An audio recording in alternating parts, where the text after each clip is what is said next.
এজাক বৰষুণতে 16,50,00,000 টকীয়া মথাউৰি চপৰা চপৰে খহিছে মাটি 15 নম্বৰ ৰাষ্ট্ৰীয় ঘাইপথৰ পৰা কুমতীয়া নদীৰ সোঁপাৰে নিৰ্মাণ হোৱা মথাউৰিৰ তথৈবচ অৱস্থাত এজাক বৰষুণ দিলেই হাহাকাৰ পৰিস্থিতিৰ সৃষ্টি হয় বৰদলনি উন্নয়ন খণ্ডৰ অন্তৰ্গত 20খনৰো অধিক গাঁও কোন সময়ত মথাউৰি ভাগে তাৰ কোনো ভৰসা নাই উল্লেখ্য যে ঠিকাদাৰৰ ময়মতালিৰ কাৰণে সংশয়ত জীৱন কটাব লগা হৈছে এতিয়া নৈপৰীয়া ৰাইজে কাণসাৰ নাই জিলা প্ৰশাসন আৰু বিভাগীয় মন্ত্ৰীৰ লক্ষণীয় বিষয় যে মথাউৰি নিৰ্মাণৰ নামত 2 বছৰ উকলি গ'ল কিন্তু আজিও মথাউৰিটো বিজ্ঞানসন্মতভাৱে নিৰ্মাণ হৈ নুঠিল বৰদলনি আঞ্চলিক ছাত্ৰ সন্থাৰ লগতে ৰাইজে দাবী কৰিছে অতি শীঘ্ৰে 16,50,00,000 টকীয়া মথাউৰিটো বিভাগীয় মন্ত্ৰী বা জিলা প্ৰশাসনক পৰিদৰ্শন কৰি মথাউৰিটো বিজ্ঞানসন্মতভাৱে নিৰ্মাণ কৰিবলৈ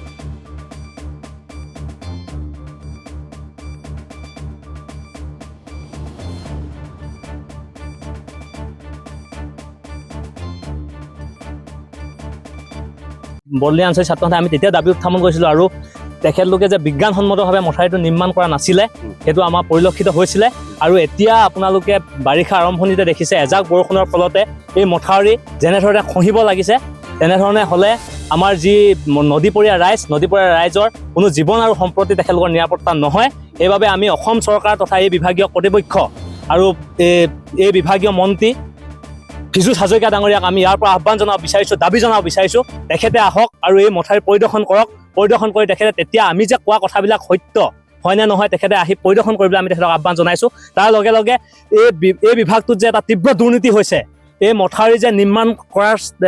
বাবদ যে এটা তীব্ৰ দুৰ্নীতি হৈছে এই বিভাগীয় কৰ্তৃপক্ষক আমি তথা এই ঠিকাদাৰজনৰ ওপৰত বিহিত ব্যৱস্থা ল'বলৈ আমি বৰদলনি আঞ্চলিক ছাত্ৰ সন্থাই দাবী জনাইছোঁ আৰু 16,50,00,000 টকাৰে এই মথাউৰি আবণ্টন দিছিলে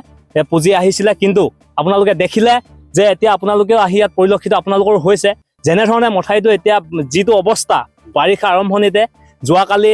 যিহেতু এই কুমতীয়া নদীৰ বান অলপ সৰকৈ আহিব লাগিছিলে মথাউৰি নিচে কাষত পাইছিলে তেতিয়াই আমাৰ এই নদীপৰীয়া যিসমূহ ৰাইজ তেখেতলোকৰ জীৱন আৰু সম্পত্তি তেখেতলোকে মানে ভয়ত তেখেতলোকে মথাউৰিৰ ওপৰত আহি লৈ পিনি কেনেধৰণে তেখেতলোকে যে মথাউৰি ভাগিলে কেনেধৰণে যিহেতু 2007 চনত এই মথাউৰি ভাঙি বৰদলনিবাসী ৰাইজে 2007 চনত যিহেতু সেই বিভীষিকাত তেখেতলোকে থাকিব লগা হৈছিল তেখেতলোকে বুজি পায় সেইবাবে তেখেতলোকে মথাউৰি আহি পিনি আমাৰ বৰদলনি আঞ্চলিক ছাত্ৰ সন্থা বিষয়ববীয়াসকলকো তেখেতে যিহেতু মোৰ ঘৰ এই মথাউৰি নিচে কাণতে মোৰ বসবাস কৰা এজন যুৱক আমাৰো নিজে নদীপৰীয়া আমি ৰাইজ বুলি ক'ব লাগিব নদীপৰতে আমি বসবাস কৰোঁ তেতিয়া আমি কেনেধৰণে আছোঁ বা এই ৰাইজ কেনেধৰণে আছে আমাৰ নিজে আমি জীৱন আৰু আমাৰ সম্পত্তি তথা আমাৰ কেনেধৰণে ভয়ত আমি জীৱন নিৰ্বাহ কৰিবলগীয়া হৈছে সেই কথা আমি ইয়াৰ জৰিয়তে আপোনাৰ এই সংবাদ মাধ্যমৰ জৰিয়তে আমি বিভাগীয় কৰ্তৃপক্ষ তথা অসম চৰকাৰ অসমৰ এই মন্ত্ৰীগৰাকীক আমাৰ স্থানীয় বিধায়কগৰাকীক পৰিদৰ্শন কৰিবলৈ আমি দাবী জনাইছোঁ সজাতি দলে বৰদলনি কুমতীয়া নৈৰ সোঁপাৰৰ মথাউৰিটি আমি পৰিদৰ্শন কৰিবলৈ আহিছোঁ আমি এই মথাউৰি পৰিদৰ্শন কৰিবলৈ আহি আমি দেখিছোঁ যে নৱনিৰ্মিত মথাউৰিটো নিৰ্মাণত যি দুৰ্নীতি হৈছিলে সেই দুৰ্নীতিৰ ফল আজি আমাৰ নৈপৰীয়া ৰাইজ তথা আমি স্থানীয় ৰাইজে আমি ভুক্তভোগী হৈ আহিছোঁ কাৰণ এই মথাউৰিটো 2 বছৰ সম্পূৰ্ণ নহওঁতে মথাউৰিৰ অংশ খহি সম্পূৰ্ণৰূপে শেষ হৈ গৈছে বুলি আমি পৰিলক্ষিত হৈছোঁ বিভাগীয় মন্ত্ৰী তথা জলসম্পদ মন্ত্ৰী ফিজুছ হাজৰিকা তথা তেখেতৰ কৰ্মীসকলে সংবাদ মাধ্যমৰ আগত ঠিকেই কথা কয় আমুক কোটি টকা আবণ্টন হৈছে মথাউৰি নিৰ্মাণৰ বাবে কিন্তু সেই আবণ্টন হোৱা টকা ঠিকাদাৰসকলে কৰ্মচাৰীসকলে কিমান কামত নিয়োগ কৰিছে বা কেনেদৰে কাম কৰিছে তেখেতলোকে কিন্তু সেইটো চাবলৈ নাহে আমি অনুৰোধ জনাইছোঁ তেখেতলোক আহক আমাৰ বৰদলনি কুমতীয়া নৈৰ সোঁপাৰৰ মথাউৰিটো চাবলৈ আহক তেখেতলোকে কি অৱস্থা হৈ আছে তেতিয়া তেখেতলোকে গম পাব কিন্তু এটা কথা হৈছে চাবলৈ আহি কেৱল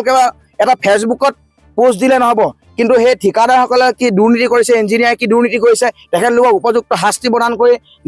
খহি থকা অংশ সম্পূৰ্ণ কৰিবলৈ অথবা দুৰ্নীতিসমূহ যিদৰে লুকুৱাই ৰাখিব বিচাৰিছে সেইসমূহ ৰাইজৰ আগত প্ৰতিফলিত হ'ব লাগিব লগতে এটি এটা লজ্জাজনক বিষয় যে আমাৰ ধেমাজি জিলাখনত 2জনকৈ বিধায়ক এজনকৈ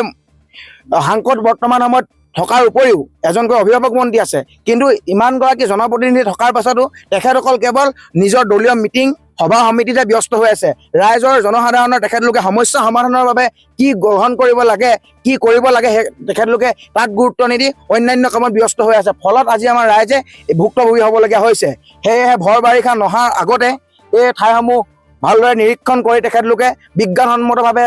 মথাউৰিটি পুনৰ নিৰ্মাণ কৰিবলৈ আমি বৰদলনি আঞ্চলিক ছাত্ৰ সন্থাই ইয়াৰ পৰা দাবী জনাইছোঁ অন্যথা ভৰ বাৰিষা দিনত এই মথাউৰিয়ে জনসাধাৰণলৈ যে ভয়াৱহ পৰিস্থিতি নমাই আহিব এয়া সম্পূৰ্ণ নিশ্চিত ব্যুৰ ৰিপৰ্ট অসম টুডে।